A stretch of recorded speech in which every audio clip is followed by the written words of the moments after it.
सुप्रभात। आज सुबह की बड़ी खबरें। भाजपा सांसद रमेश बिधूड़ी द्वारा बहुजन समाज पार्टी के सांसद कुंवर दानिश अली के खिलाफ अपमानजनक शब्दों के इस्तेमाल के मामले में एनसीपी की सांसद सुप्रिया सुले ने लोकसभा अध्यक्ष ओम बिरला को सत्ता पक्ष के सदस्य के खिलाफ विशेषाधिकार हनन का नोटिस दिया है।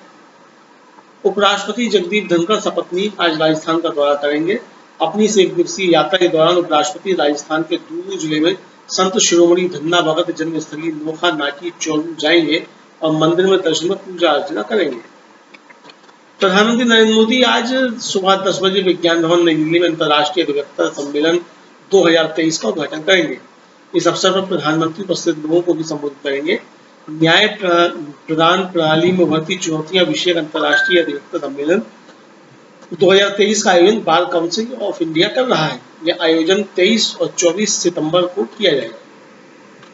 केंद्रीय पत्तन, पोत परिवहन और जलमार्ग तथा आयुष मंत्री सर्बानंद सोनोवाल आज गोवा के पणजी में फोर्ट अगुवाटा लाइट हाउस से भारत के पहले लाइट हाउस फेस्टिवल का उद्घाटन करने जा रहे हैं। इन ऐतिहासिक स्थानों को पर्यटक आकर्षणों में बदलने के प्रयास में 23 सितंबर से शुरू होकर 25 सितंबर तक चलने वाला 3 दिवसीय उत्सव देश के सभी लाइट हाउसों में मनाया जाएगा। भारत सरकार के सामाजिक न्याय एवं अधिकारिता मंत्रालय के प्रशासनिक नियंत्रण में दिव्यांगजन सशक्तिकरण विभाग दिव्यांगजन के अंतर्गत कार्यरत भारतीय सांकेतिक भाषा अनुसंधान एवं प्रशिक्षण केंद्र 23 सितंबर को नई दिल्ली के जनपद स्थित डॉक्टर अंबेडकर अंतर्राष्ट्रीय केंद्र में सांकेतिक भाषा दिवस 2023 मनाएगा। रेल दुर्घटनाओं और वांछित घटनाओं में मृतकों और घायल यात्रियों के आश्रितों को दी जाने वाली अनुग्रह राशि में सरकार ने संशोधन किया है। रेल मंत्रालय ने कहा है कि मृतक व्यक्ति के परिजनों को 5 लाख रुपए और गंभीर रूप से घायलों को 2,50,000 रुपए की राशि दी जाएगी। सामान्य रूप से घायलों को 50,000 रुपए की राशि दी जाएगी। भारत में महिला आरक्षण विधेयक पारित होने का संयुक्त राष्ट्र मानवाधिकार उच्चायुक्त वोल्कर टर्क ने स्वागत किया है। इस विधेयक के तहत राष्ट्रीय संसद और प्रांतीय विधायिकाओं में महिलाओं के लिए 1/3 सीटें आरक्षित किए जाने का प्रावधान है। यूएन मानवाधिकार उच्चायुक्त कार्यालय OHCHR द्वारा जारी एक विज्ञप्ति में कहा गया है कि संसद के दोनों सदनों द्वारा पारित यह ऐतिहासिक विधेयक संसद में महिलाओं के प्रतिनिधित्व को संवैधानिक रूप से मजबूत करेगा और भारत में महिलाओं की भागीदारी के अधिकार और लैंगिक समानता को बनाए रखने में परिवर्तनकारी कदम साबित होगा। ईरान की संसद द्वारा लड़कियों और महिलाओं के लिए अनिवार्य पोशाक संहिता वाले विधेयक को पारित किए जाने पर संयुक्त राष्ट्र मानवाधिकार उच्चायुक्त कार्यालय OHCHR ने गहरा खेद व्यक्त किया है। इस विधेयक में हिजाब न पहनने और अन्य उल्लंघन मामलों में दोषी पाए जाने पर 10 साल तक की सजा दी जा सकती है। शुचिता व हिजाब पर केंद्रित इस नए कानून में उल्लिखित प्रावधानों की अवहेलना पर जेल की सजा बढ़ाई गई है और पोशाक संहिता का उल्लंघन करने पर महिलाओं का भारी जुर्माना भी देना होगा। मानवाधिकार मामलों के लिए यूएन प्रमुख वोल्कर टर्क ने कहा कि इस विधेयक में नग्नता और अश्लीलता को बढ़ावा देने की बात कही गई है, जो कि अस्पष्ट है। उन्होंने दोहराया कि यह कठोर विधेयक अंतर्राष्ट्रीय कानून का खुला माहौल है और इसे तत्काल ठंडे अवस्थे में डाला जाना होगा। इस विधेयक पर संरक्षक परिषद में विचार विमर्श अब अपने अंतिम चरण में है, जिससे स्वीकृति मिलने के बाद इसे लागू किया जा सकेगा। भारत ने एशियाई खेलों में देश के कुछ खिलाड़ियों के लिए चीन की रुकावट पर कड़ा विरोध दर्ज कराया है। कुछ भारतीय खिलाड़ियों को एशियाई खेलों में प्रवेश से इनकार पर मीडिया के सवालों के जवाब में विदेश मंत्रालय के प्रवक्ता अरिंदम बागची ने कहा कि भारत निवास या जातीयता के आधार पर अपने नागरिकों के साथ किसी भी तरह के भेदभाव को सख्ती से खारिज करता है। उन्होंने दोहराया कि अरुणाचल प्रदेश भारत का अभिन्न था और हमेशा रहेगा। भारत ने पहले वनडे में ऑस्ट्रेलिया को 5 विकेट से हरा दिया है। मोहाली के पंजाब क्रिकेट संघ एसोसिएशन स्टेडियम में खेले गए मुकाबले में टीम इंडिया ने 270 रन के लक्ष्य को 8 गेंद बाकी रहते हासिल कर लिया। सुप्रभात। आज संसद में बीएसपी के सांसद कुंवर दानिश अली पर बीजेपी सांसद रमेश बिधूड़ी के शर्मनाक बयान से दुनिया भर में मोदी सरकार की जमकर फजीहत हो रही है। वहीं विपक्ष ने भी इस बयान पर मोदी सरकार को घेर लिया है। इधर अब लोकसभा स्पीकर पर भी दबाव है कि वो बीजेपी सांसद की सदस्यता रद्द करें, क्या है पूरी खबर, देखते हैं ये रिपोर्ट। कांग्रेस सांसद राहुल गांधी मोहब्बत की दुकान खोलने की बात कर रहे हैं, लेकिन देश में नफरत चारों ओर फैली हुई है और जब ये हद से ज्यादा बढ़ जाती है तो जुबान पर आ जाती है। चंद्रयान पर संसद के विशेष सत्र के चौथे दिन हुई चर्चा में बीजेपी सांसद रमेश बिधूड़ी ने बीएसपी सांसद दानिश अली पर अपशब्दों की बौछार कर दी। उनकी धार्मिक पहचान का जिक्र कर संसद के बाहर देख लेने की धमकी भी दी। बिधूड़ी के साथ बैठे बीजेपी सांसद ठहाके लगाते दिखाई दिए तो विपक्षी सांसद बेहद गुस्से में दिखाई दिए। बिधूड़ी के बयान को लेकर दानिश अली ने लोकसभा स्पीकर को पत्र लिखकर शिकायत की है। दानिश अली ने कहा, क्या आरएसएस की शाखाओं और नरेंद्र मोदी की प्रयोगशाला में यही सिखाया जाता है? आपका कैडर जब एक चुने हुए सांसद को भरी संसद में ऐसे शब्दों से अपमानित करने में कोई कसर नहीं छोड़ता तो वो आम मुसलमानों के साथ क्या करता होगा, ये सोचकर भी रूह कांप जाती है। कांग्रेस सांसद Jairam Ramesh, RJD chief Lalu Yadav, TMC, AIMIM chief Owaisi सहित लगभग सभी दलों की ओर से रमेश बिधूड़ी पर सख्त कार्रवाई की मांग की गई है। बिधूड़ी के बयान को लेकर केंद्रीय मंत्री राजनाथ सिंह ने खेद जताया तो लोकसभा अध्यक्ष ने बिधूड़ी के आपत्तिजनक बयान को संसद की कार्रवाई से निकालने का आदेश देते हुए बिधूड़ी को सख्त चेतावनी दी है। इस बीच बीजेपी अध्यक्ष जेपी नड्डा ने बिधूड़ी को कारण बताओ नोटिस जारी कर 15 दिन में जवाब देने को कहा है, लेकिन विपक्षी सदस्यों ने साफ कर दिया है कि बिधूड़ी की सदस्यता को रद्द किया जाना चाहिए। विपक्ष के तेवरों से बीजेपी बैकफुट पर दिखाई दे रही है। रमेश बिधूड़ी के बयान से बीजेपी का मानसिक दिवालियापन सामने आ गया है। इधर राहुल गांधी ने भी महिला बिल को लेकर पीएम मोदी की पोल खोली है। संसद के दोनों सदनों में महिला आरक्षण बिल पास होने के बाद पीएम मोदी और पूरी बीजेपी जश्न में डूबी है। 2024 से पहले बीजेपी इस बिल को लेकर उत्सव मना रही है। इस बीच राहुल गांधी ने महिला बिल की कमियां गिनाकर पीएम मोदी के जश्न के रंग को फीका कर दिया है। तो क्या कहा है राहुल गांधी ने, देखते हैं ये रिपोर्ट। संसद से महिला आरक्षण विधेयक पास होने के बाद बीजेपी जश्न मना रही है। वहीं पीएम मोदी 2024 के चुनाव से पहले इसका श्रेय लेने की होड़ में शामिल हैं। भले ही सभी राजनीतिक दलों ने इस बिल का समर्थन किया हो, लेकिन विपक्ष इस बिल को लेकर सवाल भी उठा रहा है। इन सब के बीच आज कांग्रेस नेता राहुल गांधी ने प्रेस कॉन्फ्रेंस करके साफ तौर पर कहा कि महिला आरक्षण को आज से ही लागू किया जा सकता है, लेकिन मोदी सरकार ऐसा नहीं करना चाहती। उन्होंने कहा कि जातीय जनगणना से ध्यान भटकाने की लगातार सरकार की तरफ से कोशिश की जा रही है। उन्होंने मांग की कि नारी शक्ति वंदन बिल से 2 प्रावधान जनगणना और परिसीमन को हटाया जाना चाहिए। उन्होंने कहा कि महिला आरक्षण विधेयक बढ़िया है, लेकिन हमें 2 फुटनोट मिले कि जनगणना और परिसीमन उससे पहले करने की जरूरत है। इन दोनों में सालों का वक्त लगेगा। राहुल गांधी ने कहा कि सच तो यह है कि आरक्षण आज लागू हो सकता है, ये कोई जटिल मामला नहीं है, लेकिन सरकार ऐसा नहीं करना चाहती। सरकार ने इसे देश के सामने पेश कर दिया है, लेकिन इसे अब से 10 साल बाद लागू किया जाएगा। कोई नहीं जानता कि ये लागू भी होगा या नहीं, ये ध्यान भटकाने की कोशिश है। कांग्रेस सांसद ने आगे कहा, ऐसा क्या है जिससे आपका ध्यान हटाया जा रहा है? ओबीसी जनगणना से मैंने संसद में एक संस्था के बारे में बात की जो भारत सरकार चलाती है। कैबिनेट सचिव और सचिव, मैंने पूछा कि 90 में से केवल 3 लोग ओबीसी समुदाय से क्यों हैं? मुझे समझ नहीं आता कि पीएम मोदी क्या बोलते हैं। हर दिन ओबीसी की बात करते हैं, लेकिन उन्होंने उनके लिए क्या किया? पीएम मोदी पर निशाना साधते हुए राहुल ने कहा कि लोकसभा को टेम्पल ऑफ डेमोक्रेसी कहा जाता है। आप किसी भी बीजेपी नेता से पूछ लीजिए कि वो कोई फैसला लेता है, कोई कानून बनाता है। उन्होंने कहा कि कोई भी फैसला लेने में हिस्सा नहीं लेता। सांसदों को मूर्तियां बना रखा है और ओबीसी की संसद में मूर्तियां भर रखी हैं, लेकिन उनके पास कोई पावर नहीं है। राहुल गांधी के इन आरोपों से साफ है कि मोदी सरकार बड़े सच पर पर्दा डाल रही है और महिलाओं के साथ फिर से खेल कर रही है। राहुल गांधी ने फिर मोदी सरकार को फंसा दिया है। इधर वरुण गांधी ने बीजेपी को फंसा दिया है। देश भर के अस्पतालों में लापरवाही के मामले लगातार सामने आते रहते हैं, जिसमें लापरवाही बरतने वाले अस्पताल के स्टाफ पर कार्रवाई भी होती है।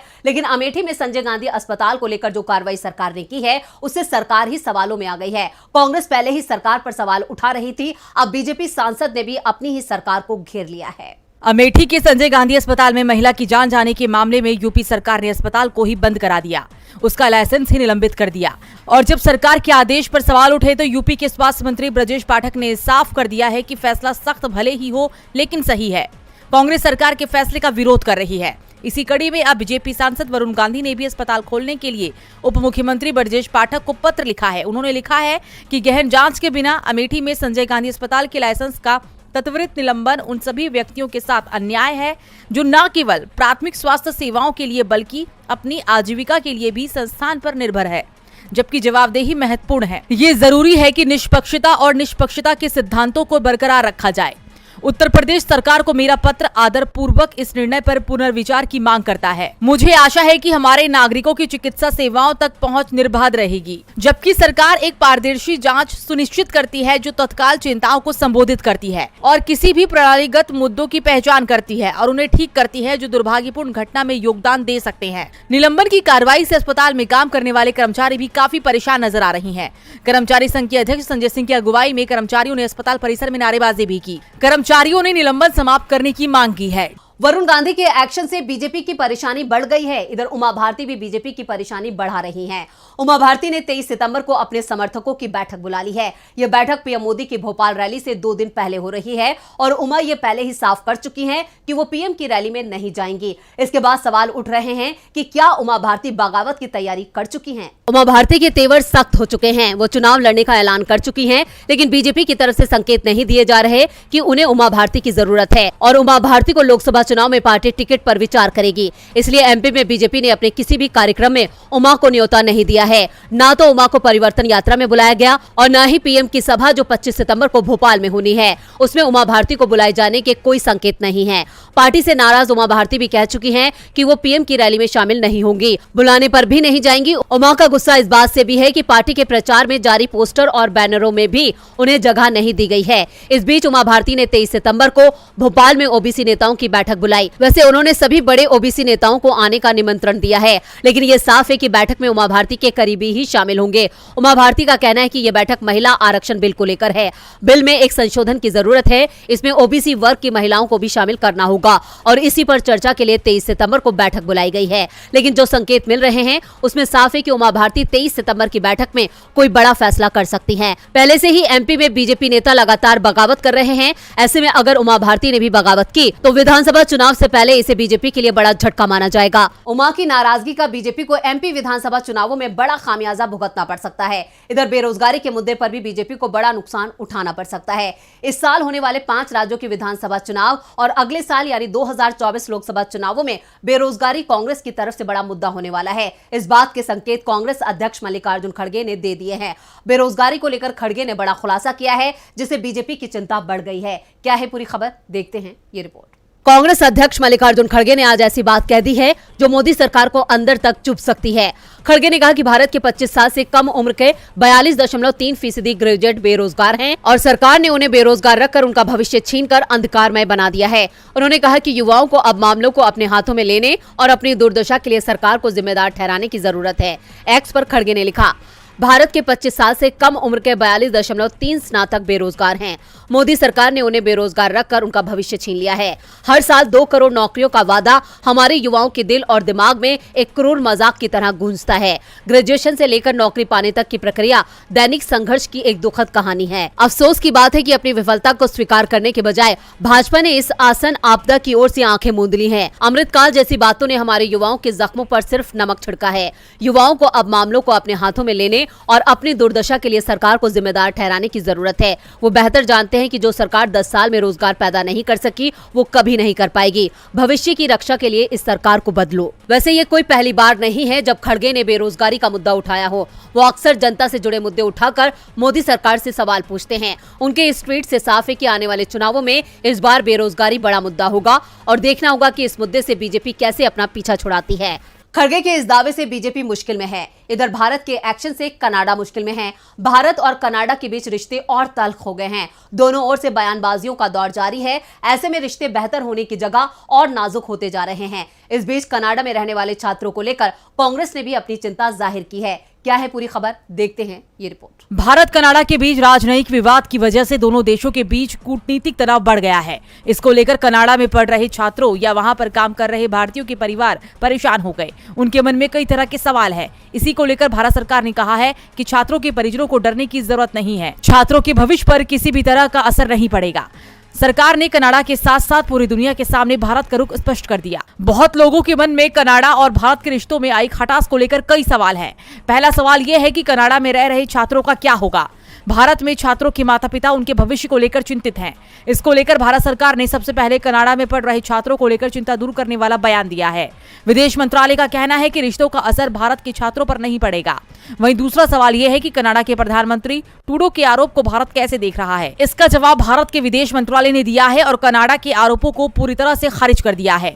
कनाडा सरकार की तरफ से कोई सबूत नहीं दिए गए हैं। इस बीच कांग्रेस महासचिव जयराम रमेश ने कनाडा में पढ़ने वाले भारतीय छात्रों की सुरक्षा को लेकर चिंता जताई है और सरकार से मांग की है कि उसे छात्रों के हित का ध्यान रखना चाहिए। और बुलेटिन के आखिर में बात मथुरा की शाही ईदगाह मस्जिद की। पहले अयोध्या, फिर काशी और अब मथुरा। यूपी में विवादों का नया पिटारा खुल चुका है। मथुरा में श्री कृष्ण जन्मभूमि और शाहीगाह ईद मस्जिद का विवाद जिला कोर्ट, हाई कोर्ट और सुप्रीम कोर्ट हर अदालत में चल रहा है। इस मामले में आज सुप्रीम कोर्ट ने बड़ा फैसला दिया है। तो मथुरा विवाद में क्या कहा कोर्ट ने, देखते हैं ये रिपोर्ट। सुप्रीम कोर्ट ने मथुरा की श्री कृष्ण जन्मभूमि में वैज्ञानिक सर्वेक्षण की मांग वाली याचिका पर विचार करने से इनकार कर दिया। याचिका में शाही ईदगाह मस्जिद का वैज्ञानिक सर्वेक्षण कराने का निर्देश देने की मांग की गई थी। सुप्रीम कोर्ट ने हाई कोर्ट से मस्जिद के सर्वेक्षण पर फैसला लेने को कहा है। दरअसल मुक्ति ट्रस्ट ने सुप्रीम कोर्ट में याचिका दाखिल की थी, जिसमें शाही ईदगाह की साइंटिफिक सर्वे की मांग की गई थी। इससे पहले जुलाई 2023 में इलाहाबाद हाई कोर्ट में ट्रस्ट ने याचिका दाखिल कर ईदगाह की वैज्ञानिक सर्वे की मांग की थी, लेकिन कोर्ट ने ईदगाह की साइंटिफिक सर्वे कराने की मांग वाली याचिका को खारिज कर दिया था। आपको बता दें, श्री कृष्ण जन्मभूमि मुक्ति निर्माण ट्रस्ट ने इलाहाबाद हाईकोर्ट के फैसले को सुप्रीम कोर्ट में चुनौती दी थी। ट्रस्ट ने अपनी याचिका में 1968 में हुए समझौते की वैधता के विरोध में तर्क देते हुए इसे दिखावा और धोखाधड़ी बताया। इस याचिका में कहा गया है कि इस जमीन को आधिकारिक तौर पर ईदगाह के नाम के तहत रजिस्टर्ड नहीं किया जा सकता। दरअसल हिंदू पक्ष का दावा है कि मंदिर की जमीन पर मस्जिद का निर्माण किया गया है। यह विवाद 13.3 एकड़ जमीन पर मालिकाना हक से जुड़ा है। हिंदू पक्ष की तरफ से शाही ईदगाह मस्जिद को हटाने और जमीन को श्री कृष्ण जन्म स्थान को देने की मांग की